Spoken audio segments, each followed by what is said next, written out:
Hello बच्चों, नमस्कार, राधे राधे। स्वागत आप सभी का हमारे परिवार टॉपर्स एकेडमी 45 में।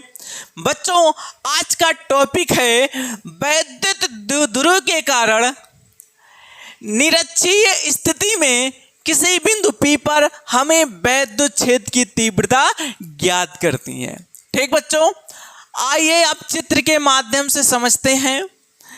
चित्र में क्या कहा गया है, माना ए बी एक वैद्युत द्विध्रुव है जो प्लस Q और माइनस Q आवेश से मिलकर बना है। इसकी लंबाई 2L है। इसके मध्य बिंदु O से स्मॉल r दूरी पर निरक्षीय स्थिति में एक बिंदु P है और इसी बिंदु P पर वैद्युत क्षेत्र की तीव्रता ज्ञात करनी है। अब हम देखेंगे जो बिंदु P है, बिंदु P की जो दूरी है प्लस Q आवेश से कितना होगा और माइनस Q आवेश से कितना होगा। अगर हम यहाँ पर देखें प्लस Q आवेश से P बिंदु के बीच की दूरी, तो हमारा यहाँ पर एक समकोण त्रिभुज है। अगर ये कोण थीटा है तो ए वाला भी कोण क्या होगा, थीटा होगा। ठीक, तो एक समकोण त्रिभुज हो गया। इसमें पाइथागोरस प्रमेय लगाएंगे तो ए से P के बीच की दूरी कितना निकल कर आएगा, √r² प्लस L²। वैसे हम यहाँ देखेंगे Q से P से B के बीच की दूरी कितना निकल कर आएगा, ए भी आएगा √r² प्लस L², इतना निकल कर आएगा। अब देखते हैं प्लस Q आवेश के कारण बिंदु P पर वैद्युत क्षेत्र की तीव्रता क्या होगा और इस तीव्रता की दिशा क्या होगा। सबसे पहले हम लोग जानेंगे जो प्लस आवेश होते हैं यह बल रेखाएं क्या करते हैं, उत्पन्न करते हैं। ठीक है, या कह सकते हैं प्लस आवेश के कारण जो वैद्युत क्षेत्र की तीव्रता की दिशा होगा प्लस आवेश से दूर की तरफ होगा। और माइनस आवेश के कारण क्या होता है, माइनस आवेश के कारण जो वैद्युत क्षेत्र की तीव्रता की दिशा होता है माइनस आवेश की तरफ होता है। या हम कह सकते हैं जो माइनस Q आवेश है, माइनस Q आवेश के कारण वैद्युत बल रेखाएं क्या करते हैं, ग्रहण किया जाता है। तो यहाँ पर प्लस Q आवेश के कारण बिंदु P पर वैद्युत क्षेत्र की तीव्रता, तो प्लस आवेश के कारण वैद्युत क्षेत्र की तीव्रता की दिशा ए होगा और बिंदु P पर वैद्युत क्षेत्र की तीव्रता क्या हो जाएगा, E1 हो जाएगा। ठीक है, जिसकी दिशा क्या हो जाएगा, A से P की तरफ होगा, A से P की तरफ होगा।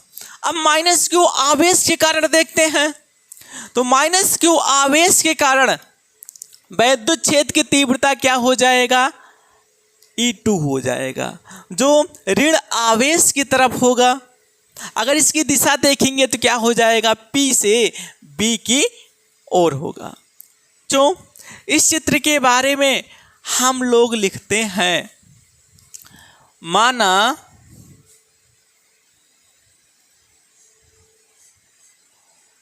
माना ए बी एक वैद्युत द्विध्रुव है, एक वैद्युत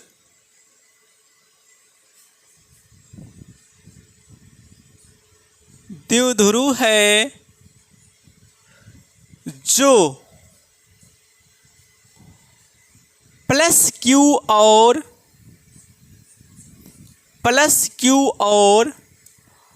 माइनस Q आवेश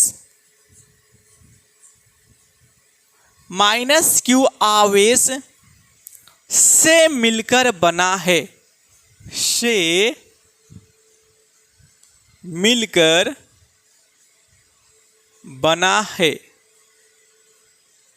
बना है। इसकी लंबाई 2L है। इसकी लंबाई 2l है। इसके मध्य बिंदु O से स्मॉल r दूरी निरक्षीय स्थिति में एक बिंदु P है। इसके मध्य बिंदु, इसके मध्य बिंदु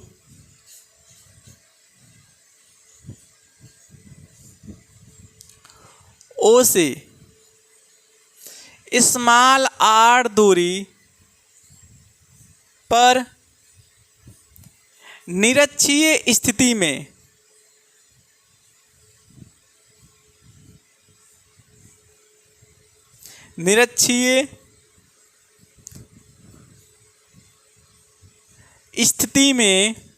एक बिंदु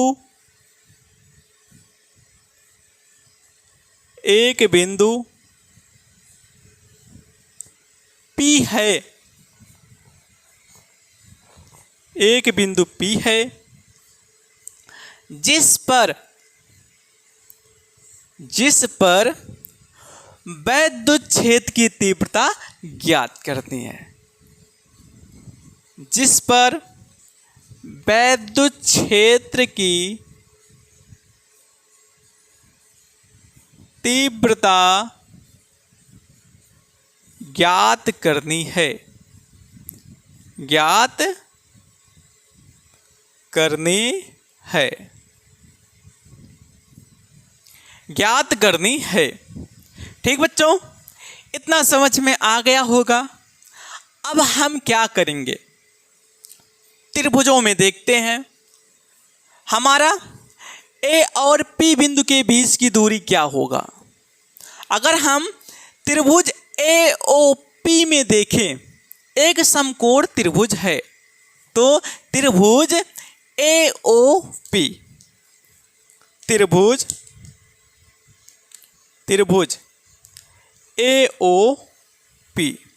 ऐसे लिख देते हैं, समकोण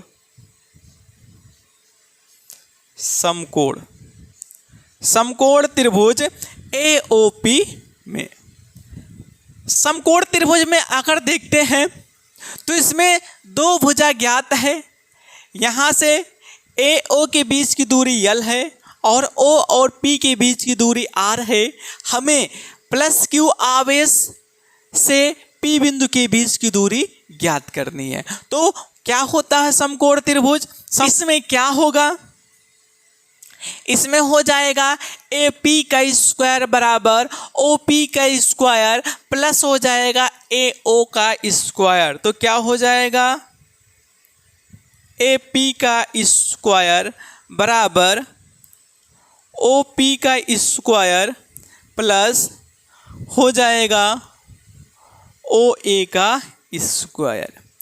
ठीक बच्चों, मान रखते हैं AP का स्क्वायर बराबर OP का मान कितना दिया R, तो R का स्क्वायर हो गया। OA का मान कितना दिया है L, तो L का स्क्वायर हो गया। हम यहाँ से AP बराबर निकालेंगे तो क्या निकल कर आएगा, under root R square plus L square. क्या निकल कर आएगा, under root R square plus L square. इसी प्रकार BOP त्रिभुज में, इसी प्रकार हम क्या करते हैं, दूसरे त्रिभुज में देखते हैं। इसी प्रकार त्रिभुज BOP में, ये भी समकोण त्रिभुज है। इसी प्रकार समकोण त्रिभुज BOP में, इसमें भी हमें क्या ज्ञात करना होगा, माइनस Q आवेश से P बिंदु के बीच की दूरी। तो जब ये समकोण त्रिभुज है तो इसमें भी क्या हो जाएगा, आपका हो जाएगा BP स्क्वायर बराबर, इसमें लंब कितना है R है, तो R का स्क्वायर हो गया प्लस इसमें आधार कितना है, यल है, तो यल का भी क्या होगा, स्क्वायर होगा। तो बी पी बराबर कितना निकल कर आएगा, बी पी बराबर under root are square plus L square. बच्चों अब यहाँ पर हम देखेंगे ए और पी के बीच की दूरी जो है वही बी और पी के बीच की दूरी निकल कर आया है, जो कि क्या है, under root are square plus L square. यहाँ बी पी का मान कितना निकल कर आया है, under root are square plus L square.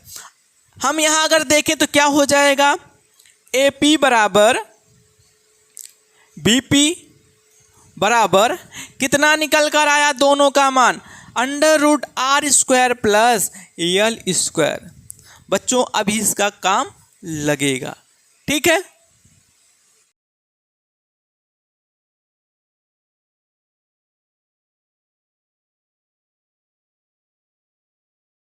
बच्चों आपको जो बोर्ड पर समझा रहे हैं यहाँ पर केवल आपको समझना है। अभी इसी वीडियो के अंदर हम हाथ से बनाए हुए नोट्स को सेट कर देंगे और उसी नोट्स के ही अनुसार अपना नोट्स तैयार करना, ठीक बच्चों। बच्चों अब आगे देखते हैं, प्लस क्यू आवेश के कारण पी बिंदु पर वैद्युत क्षेत्र की तीव्रता क्या होगा और माइनस क्यू आवेश के कारण पी बिंदु पर वैद्युत क्षेत्र की तीव्रता क्या होगा। तो यहाँ पर हम पहले प्लस क्यू आवेश के कारण तीव्रता देखते हैं। प्लस क्यू आवेश प्लस क्यू आवेश के कारण बिंदु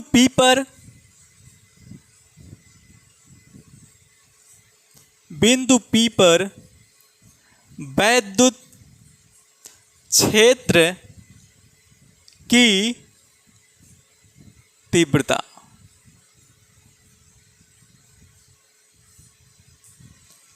वैद्युत क्षेत्र की तीव्रता E1 बराबर क्या प्राप्त होगा, 1/4 पाई एप्सिलॉन 0 और Q बटे। अब यहाँ पर देखेंगे प्लस क्यू आवेश से पी बिंदु के बीच की दूरी कितना है, under root are square plus L square. साथियों दूरी का होल स्क्वायर हो जाएगा, ये क्या हो जाएगा, समीकरण 1 होगा।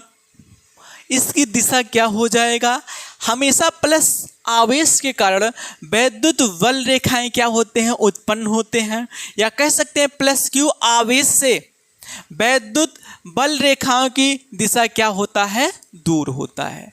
क्या होता है, दूर होता है, जो क्या हो जाएगा, दिशा ए से पी की ओर, ए से पी की ओर दिशा, ठीक बच्चों, दिशा क्या हो जाएगा, ए से पी की ओर।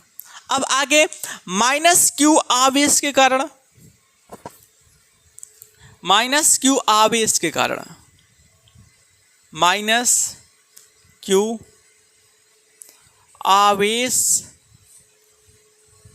के कारण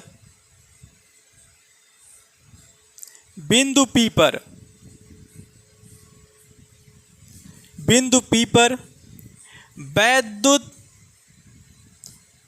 क्षेत्र की तीव्रता। माइनस क्यू आवेश के कारण बिंदु P पर वैद्युत क्षेत्र की तीव्रता क्या होगा, E2 बराबर 1/4 पाई एप्सिलॉन 0 और क्या होगा, Q बटे क्या हो जाएगा। अब माइनस क्यू आवेश से P बिंदु के बीच की दूरी अगर देखेंगे तो क्या निकल कर आया था, under root are square plus L square. तो under root are square plus क्या था, यल स्क्वायर। इस दूरी का पूरा होल स्क्वायर हो जाएगा। अगर हम यहाँ दिशा देखें तो जो ऋण आवेश होते हैं यह बल रेखाएं ग्रहण करते हैं, या तो हम कह सकते हैं ऋण आवेश के कारण वैद्युत क्षेत्र की तीव्रता की जो दिशा होता है वह ऋण आवेश की तरफ होता है। यहाँ से अगर हम देखेंगे तो दिशा क्या हो जाएगा, P से B की ओर। तो दिशा क्या हो जाएगा, P से B की ओर। ये क्या हो गया, दिशा हो गया। ठीक बच्चों, अब आगे देखते हैं। आगे यहां पर प्लस क्यू आवेश के कारण वैद्युत क्षेत्र की तीव्रता ऐसे गया है, ठीक। माइनस क्यू आवेश के कारण वैद्युत क्षेत्र की तीव्रता ऐसे आया हुआ है। अब यहां पर जो वैद्युत द्विध्रुव ए भी है ना, ए बी है ना, इसी के समांतर हम क्या करते हैं, एक रेखा ऐसे खींच लिए हैं। अब जो वैद्युत क्षेत्र की तीव्रता E1 था इसका दिशा ए हो गया और E2 का दिशा ए हो गया। वैसे जो E1 और E2 है ना, ये क्या कर रहे हैं, E1 तीव्रता को दो समकोणिक घटक में विभाजित कर रहे हैं। जो E1 तीव्रता है ना, यह क्या कर रहा है, E1 तीव्रता को दो समकोणिक घटक, एक यहां से ऐसे खींचेंगे, दूसरा यहां से खींचेंगे। जो लंब वाला होगा ये क्या हो जाएगा, E1 साइन थीटा, और जो क्षैतिज वाला होगा ये क्या हो जाएगा, E1 कॉस थीटा। ये तो पहली वैद्युत क्षेत्र की तीव्रता के कारण आया। इसी तरह हम दूसरी तीव्रता को अगर हम देखते हैं तो इसकी दिशा ऐसे है। इसके लिए भी क्या करेंगे, दो समकोणिक घटक खींचेंगे। अगर E2 की तीव्रता के अनुसार देखते हैं तो यहाँ से देखिएगा ये क्या हो गया, एक समकोण बन गया है। पहला घटक अगर देखेंगे तो यहाँ से जो क्षैतिज घटक है वह कितना हो जाएगा, E2 cos थीटा हो जाएगा, और जो ऊर्ध्वाधर घटक होगा वह कितना हो जाएगा, E2 sin थीटा होगा। ठीक बच्चों, तो यहाँ पर हम नोट करते हैं कि तीव्रता E1 के दो समकोणिक घटक, तीव्रता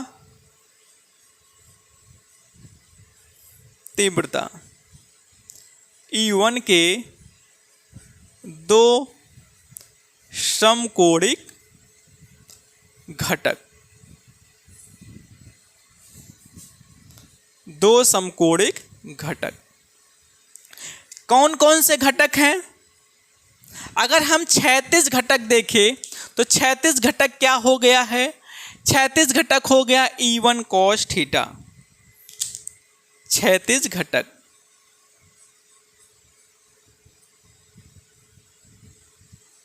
क्षैतिज घटक क्या है, E1 cos थीटा। क्षैतिज घटक बराबर E1 cos थीटा। और यदि हम ऊर्ध्वाधर घटक देखें तो E1 के कारण ऊर्ध्वाधर घटक क्या हो जाएगा, E1 sin थीटा। ऊर्ध्वाधर घटक क्या हो जाएगा, E1 sin थीटा। ठीक बच्चों, अब तीव्रता E2 के दो समकोणिक घटक क्या होंगे, तीव्रता E2, तीव्रता E2 के दो समकोणिक घटक क्या हो जाएंगे, बताइए बच्चों, कौन कौन से घटक होंगे। अगर हम क्षैतिज घटक देखें तो क्षैतिज घटक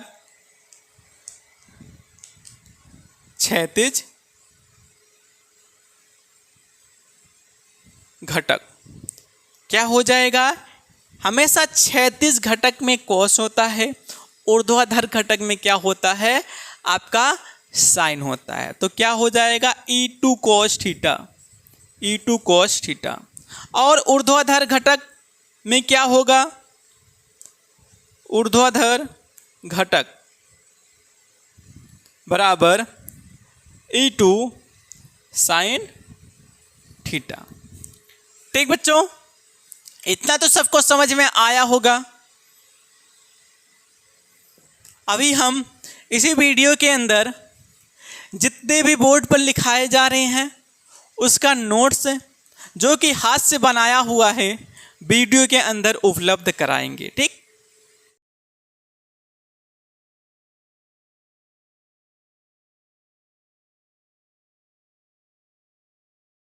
बच्चों अब हम इस चित्र में देखेंगे जो आपका E1 तीव्रता के कारण क्षैतिज घटक और ऊर्ध्वाधर घटक प्राप्त हुआ है और तीव्रता E2 के कारण क्षैतिज घटक और ऊर्ध्वाधर घटक जो प्राप्त हुआ है उसी को चित्र में समझेंगे कि वो घटक किधर दिखेंगे और उसका परिमाण क्या होगा। अगर हम तीव्रता E1 के कारण ऊर्ध्वाधर घटक देखें तो उसका दिशा क्या है, ऐसे है E1 साइन थीटा। और यदि हम तीव्रता E2 के कारण प्राप्त ऊर्ध्वाधर घटक देखें तो उसकी तीव्रता क्या है, ऐसे नीचे की तरफ है। E1 और E2 दोनों परिमाण में क्या है, समान है, इसलिए एक दूसरे को क्या कर देंगे, एक दूसरे के बल को निरस्त कर देंगे। कह सकते हैं E1 साइन थीटा और E2 जो कोस थीटा है ना, एक दूसरे को निरस्त करके क्या है, कोई भी तीव्रता बिंदु P पर नहीं प्राप्त करेगा। ठीक है, ये तो ऊर्ध्वाधर घटक हो गया। अब क्षैतिज घटक में देखते हैं हम।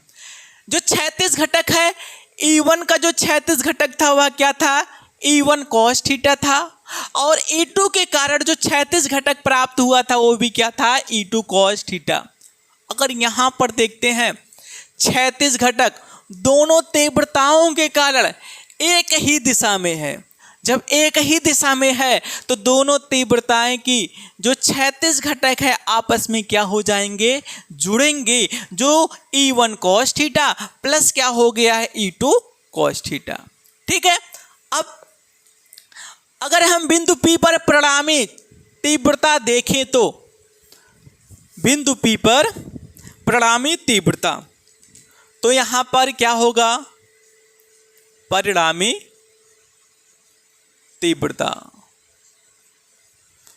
परिणामी तीव्रता क्या निकल कर आएगा, E बराबर हो जाएगा E1 cos थीटा प्लस क्या होगा, E2 cos थीटा। ये क्या है, बिंदु P पर जो टोटल परिणामी तीव्रता आएगा वो क्या हो जाएगा, E1 cos theta plus E2 cos theta. अगर हम देखें E1 और E2 दोनों परिमाण में क्या है, समान है, तो इसको ऐसे भी लिख सकते हैं E बराबर, जब दोनों परिमाण में समान है तो जो E2 है ना, E2 के भी स्थान पर हम क्या लिख सकते हैं, E2 के स्थान पर हम लिख सकते हैं E1, जो कि क्या थे, E1 बराबर क्या, E2, दोनों परिमाण में मान में क्या थे, बराबर आए थे। ठीक है, तो यहाँ पर हम क्या कर देंगे, E1 cos थीटा ये है, ये भी हो जाएगा E1 cos थीटा, तो जब दोनों को जोड़ेंगे तो फिर कितना प्राप्त हो जाएगा, 2E1 cos थीटा। ठीक बच्चों, अब E1 का मान रखेंगे, E1 का मान रखेंगे कितना, 2 हो गया। E1 का मान कितना है, 1/4 पाई एप्सिलॉन 0 Q बटे under root R square plus क्या है, L स्क्वायर का क्या हो जाएगा, होल स्क्वायर, और गुणे में क्या है, cos थीटा।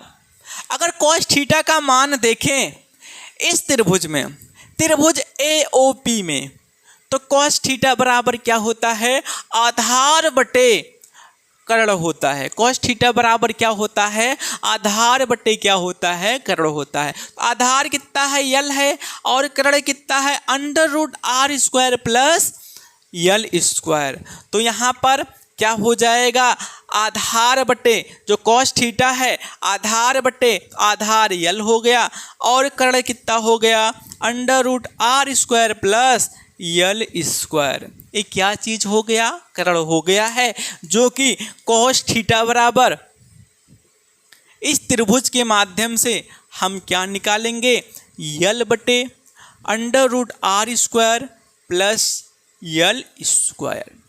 ये चीज होता कॉस थीटा का मान जो यहाँ पर हम रख दिए हैं। ठीक है, अब आगे देखते हैं। आगे देखेंगे E1 बराबर क्या प्राप्त हो जाएगा, E1 बराबर क्या लिख सकते हैं, 1/4 पाई एफ साइलन 0 टू क्यू यल। इसको ऐसे लिखा जा सकता है क्यू गुणे और क्या 2l बटे में और क्या लिख सकते हैं, यहाँ पर अगर हम देखते हैं तो under root are square plus L square का होल स्क्वायर है, और यहाँ क्या है, under root are square plus L square है। इसको अगर हम देखें तो टोटल क्या लिखा जा सकता है, टोटल अगर हम देखेंगे तो इसको लिख सकते हैं आर स्क्वायर प्लस यल स्क्वायर, और क्या है जो अंडर रूट यहाँ है, यहाँ जो स्क्वायर है अंडर रूट से स्क्वायर क्या हो जाएगा, अभी कैंसिल हो जाएगा। ठीक है, तो जब कैंसिल हो गया तो क्या बचा, आर स्क्वायर प्लस यल स्क्वायर। इसका गुणा जब इसमें करेंगे तो क्या प्राप्त हो जाएगा, आर स्क्वायर प्लस यल स्क्वायर। क्या होगा, आर स्क्वायर प्लस यल स्क्वायर। बच्चों यहाँ अंडर रूट है, अगर अंडर रूट को हम घात के रूप में लिखेंगे तो 1/, क्या होगा, 2, 1/, क्या हो जाएगा, 2 हो जाएगा। ठीक है, 1/, क्या प्राप्त होगा, 2 प्राप्त होगा। आगे देखते हैं, E बराबर 1/4 पाई एफ साइलन 0। यहाँ पर जो Q गुणे 2l है, एक किसका मान है, P का मान है, जो वैद्युत द्विध्रुव आघूर्ण कहलाता है। तो यहाँ Q गुणे 2l के स्थान पर हम क्या लिख सकते हैं, P। क्या लिख सकते हैं, P लिख सकते हैं। ठीक बच्चों, अब बटे में क्या हो गया, अगर यहाँ पर देखें इसका घात कितना है, 1, इसका घात कितना है, 1/2 है। अगर 1 और 1/2 को हम सॉल्व करें तो 2 एकन 2, 2 में 1 जुड़ेगा कितना हो जाएगा, 3, और 3/, कितना हो जाएगा, 2, जो कि टोटल घात कितना निकल कर आएगा, यहाँ पर आर स्क्वायर प्लस यल स्क्वायर का पावर कितना हो गया है, 3/2। कितना हो गया है, 3/2। ये जो P का मान निकल कर आया है, एक कहाँ से आया है, आपका होता है वैद्युत द्विध्रुव आघूर्ण। वैद्युत द्विध्रुव आघूर्ण P बराबर Q गुणे क्या होता है, 2l। ठीक है, यहाँ से Q गुणे 2l के स्थान पर हम क्या रखे हैं, P रखे हैं।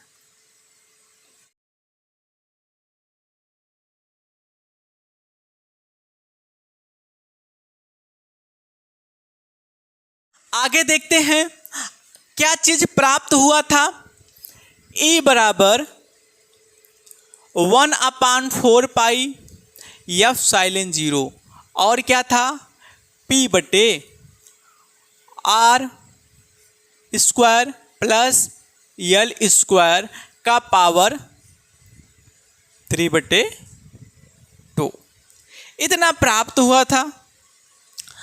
अब यहाँ पर R की अपेक्षा बहुत कम है। ठीक है, इसलिए यल स्क्वायर को हम क्या करेंगे, नगण्य छोड़ेंगे, ना के बराबर। तो यहाँ पर लिखते हैं E बराबर 1/4 पाई एफ साइलन 0, P बटे यहाँ क्या हो जाएगा, आर स्क्वायर। यल स्क्वायर को हम छोड़ देंगे क्योंकि जो यल स्क्वायर होगा आर स्क्वायर की तुलना में बहुत न्यूनतम होगा, और क्या हो गया, 3/2। यहाँ पर हम लिख देते हैं जो यल का मान है आर की अपेक्षा यल का मान बहुत छोटा है, इसलिए यल स्क्वायर को नगण्य लेते हैं। नगण्य का मतलब ना के बराबर, नगण्य लेते हैं। यल स्क्वायर को नगण्य लेते हैं, यल स्क्वायर को हम छोड़ दिए हैं। अगर देखिए यहाँ पर आर स्क्वायर है, फिर इसके ऊपर क्या हो गया है 3/2। जब घात के ऊपर घात होता है तो वहाँ पर क्या होता है, जैसे कि एक घात यम है, फिर इस पूरे का घात क्या है यन है, तो इसका वैल्यू क्या हो जाता है, जब घात के ऊपर घात होता है तो इनके घात आपस में गुणा हो जाता है। तो यहाँ पर क्या हो जाता, एक घाते यम यन। वैसे यहाँ पर देखेंगे आर का स्क्वायर है, फिर इसका घात कितना है 3/2 है, तो आपका क्या हो जाता, अभी 2 गुणे 3/2 हो जाता, जो कि आपका 2 से 2 क्या हो जाता, कैंसिल हो जाता। तो क्या बचता, ई बराबर 1/4 पाई एफ साइलेंट 0 पी बटे क्या आर का घाते 3। अगर इसका मात्रक देखें तो मात्रक क्या होता है, न्यूटन बटे क्या होता है कूलाम। न्यूटन बटे कूलाम इसका मात्रक होता है। जो वैद्युत द्विध्रुव के कारण निरक्षीय स्थिति में वैद्युत क्षेत्र का जो फार्मूला, जो व्यंजक है, वह क्या प्राप्त होगा, ई बराबर 1/4 पाई एफ साइलेंट 0 पी बटे आर का घाते 3। अब यदि यहीं पर जो ये वैद्युत द्विध्रुव है एक माध्यम में रखा जाए तो आगे लिखते हैं, यदि माध्यम का परावैद्युतांक के हो तो, यदि माध्यम का परावैद्युतांक, यदि माध्यम का परावैद्युतांक के हो तो, जब माध्यम आ जाता है तो इसी फार्मूले में एफ साइलेंट 0 के पास क्या रख देते हैं, के रख देते हैं। तो आइए देखते हैं तो क्या प्राप्त होगा, ई बराबर 1/4 पाई एफ साइलेंट 0 तो था, जब माध्यम का परावैद्युतांक के है तो यहीं पर क्या आ जाएगा के, फिर पी बटे क्या हो जाएगा आर का घाते 3। मात्रक न्यूटन बटे क्या होता है कूलाम, और इसका एक मात्रक होता है जो कि क्या होता है वोल्ट बटे क्या होता है मीटर होता है। क्या होता है, वोल्ट बटे मीटर। आपका एक फार्मूला प्राप्त हो गया है। यही क्या है, यही वैद्युत द्विध्रुव के कारण निरक्षीय स्थिति में किसी बिंदु पर प्राप्त व्यंजक है। ठीक बच्चों, प्यारे बच्चों, जो चीजें हम बोर्ड पर समझाए हैं इन सब का हाथ से बनाए हुए नोट्स इस वीडियो के अंदर हम सेट कर देंगे। उसी के अनुसार अपना नोट्स तैयार करना। वीडियो जैसा भी लगा है कमेंट करके ज़रूर बताना। चैनल को सब्सक्राइब करना, बेल आइकन को क्लिक करना, ताकि जब कोई दूसरा वीडियो हम अपलोड करें तो आप तक नोटिफिकेशन उसका पहुंचे, और अपने साथियों, भाइयों और बहनों के पास शेयर करना मत भूलिएगा। मिलते हैं।